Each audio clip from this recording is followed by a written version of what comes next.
This is the second part of the reading of Spring of the Northern Country.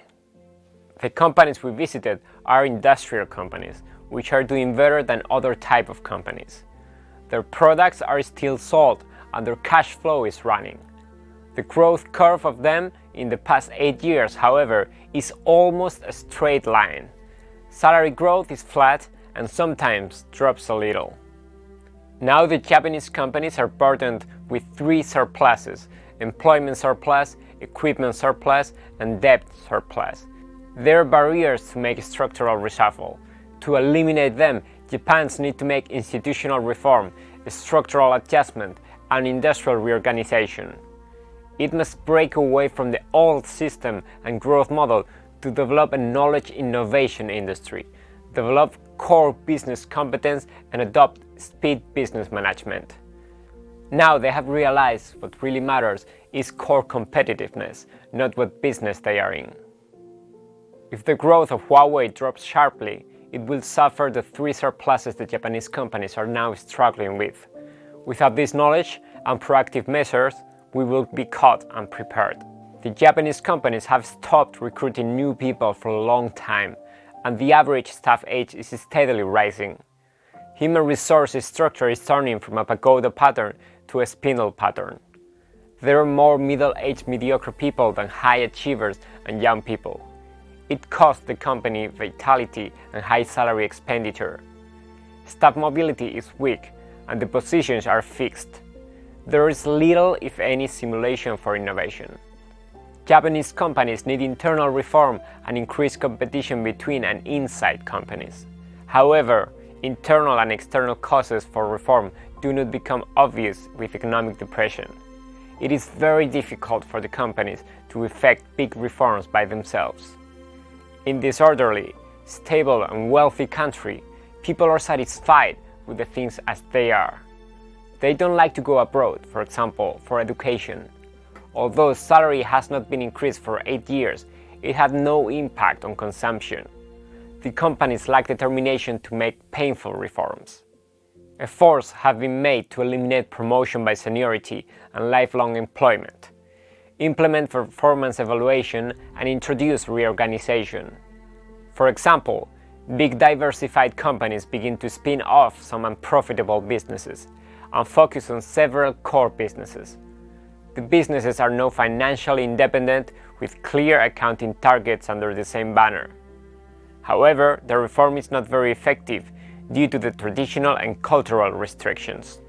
They have also modified the law to allow ESOP, Employee Stock Ownership Plan, in order to stimulate competition between employees and companies. These cosmetic measures, as I believe, do not address the fundamental questions related to the core competitiveness.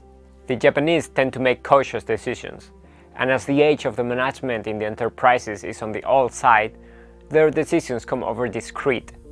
What's more, the decision is made usually by consensus. There is a price to pay for this highly democratic decision-making system. There are times when the decision is postponed for the objection from a minority of people. The discretion of the decision drags on its timeliness. The over-democratic decision-making system might not be appropriate. When the question why Japan failed was raised, our Japanese friends often mention lack of internationalization. Though true, Japan is well ahead of other Asian countries in that regard. This told the bell for us.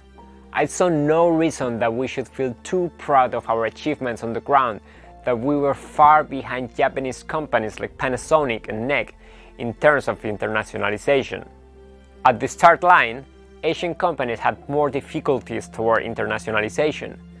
China had 20 years high growth after decades of closed-door policy, but that is not long enough to build an international culture in the business world.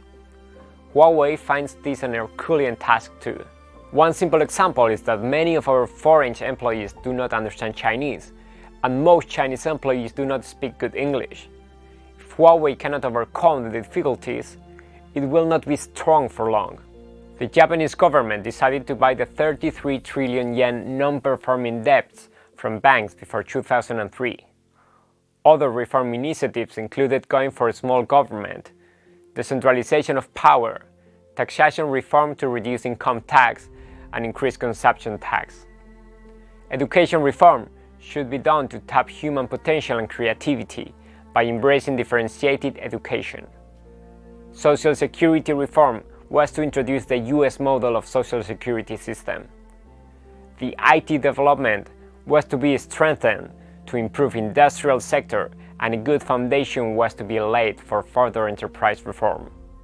A company is like a boat on the ocean. Matsuhita Electric compares itself to a boat on icy sea water. At Matsuhita Electric, we saw the same poster everywhere in the offices, in the meeting rooms, and on the walls in the corridors. A big ship was about to ram into an iceberg with a line at the bottom of the poster. You and only you can save it. It instills a strong sense of crisis. Is our awareness of a cold winter as strong? Has the message been communicated to the lower levels of our organization?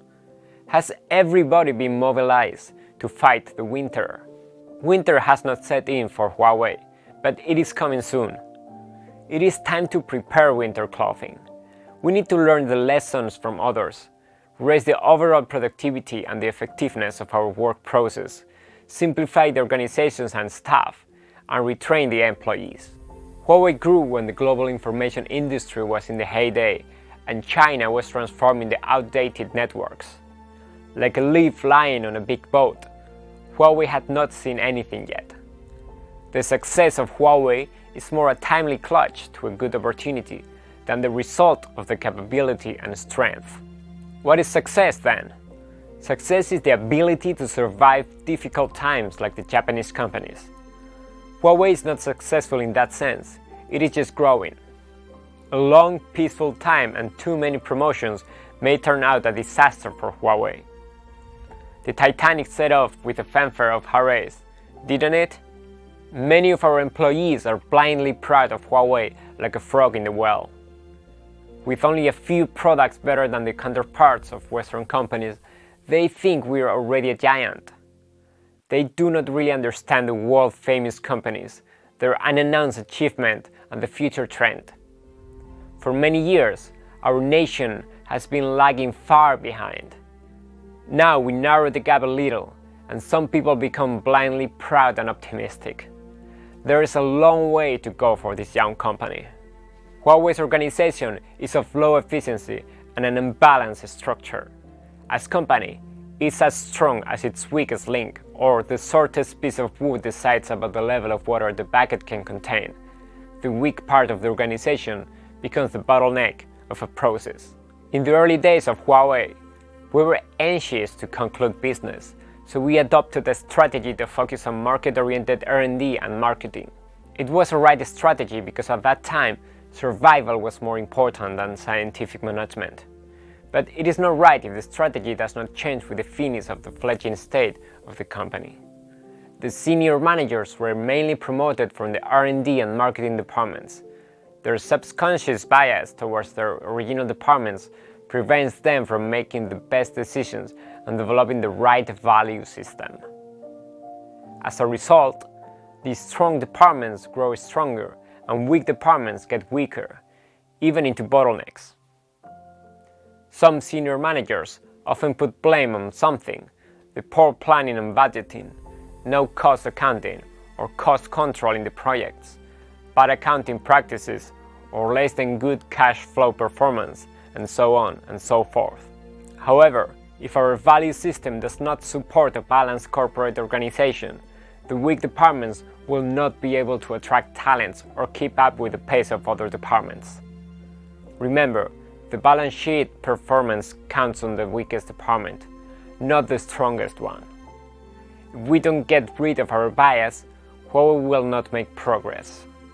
The temporary success of Huawei gives its employees temporary high returns. This has made many managers want to keep what they have and play safe. They dare not do anything without reporting and inflexibly following instructions from above, in case their good positions might be lost. It becomes a barrier to the business accountability system, which is fundamentally different to the system in which one is accountable only to his boss.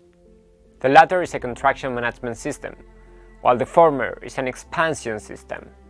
In the expansion system, the delegation of power by process and effective monitoring make it possible that the most appropriate people have the power to handle the matter. Now in Huawei, it has become the high-level and middle-level managers' habit to be accountable to their superiors. It obstructs the introduction of IT progress management. Huawei's managers are a group of amateurs who manage on the basis of experience. They are not familiar with professional, standard and template-based management by using forms. Too much repetitive labor and overlapping management are the source of inefficiency. I have seen how quickly and well the Hong Kong secretaries worked. In our company, however, we spend lots of time in our work and then still time in work review meetings. This is what we call high cost. We need to greatly develop our managers towards IT management. The obstacle to IT management comes mainly from inside the company, from the fear of loss of power to electronic management by high and middle-level managers. Have we realized that the survival of the company depends on the advancement of our management system? A rapid, correct, point-to-point and end-to-end management. Are we well prepared for the mass layoffs of high and middle-level managers, since IT will eliminate many intermediary management links? Can we refuse e-commerce in order to keep our positions on power? Maybe, but we must also persuade our competitors to stay away from e-commerce too. Let's all do it by hand? Nah, I don't think so. As a Chinese poem goes, thousands of sails will still pass by the shipwreck. We will sink if we do not go in the full sail. And there are many other problems with Huawei.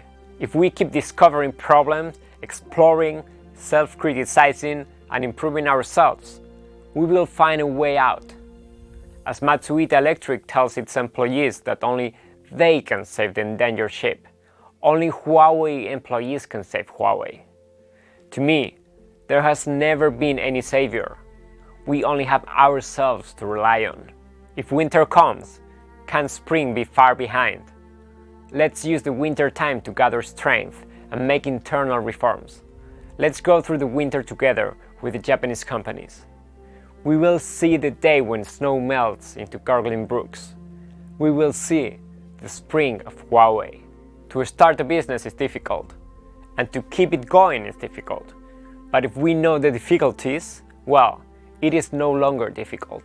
The success of high-tech companies in the past often turns out to be the mother of failure. In this fast-changing information society, to survive, one must always be vigilant. This is the end of the reading of Spring of the Northern Country.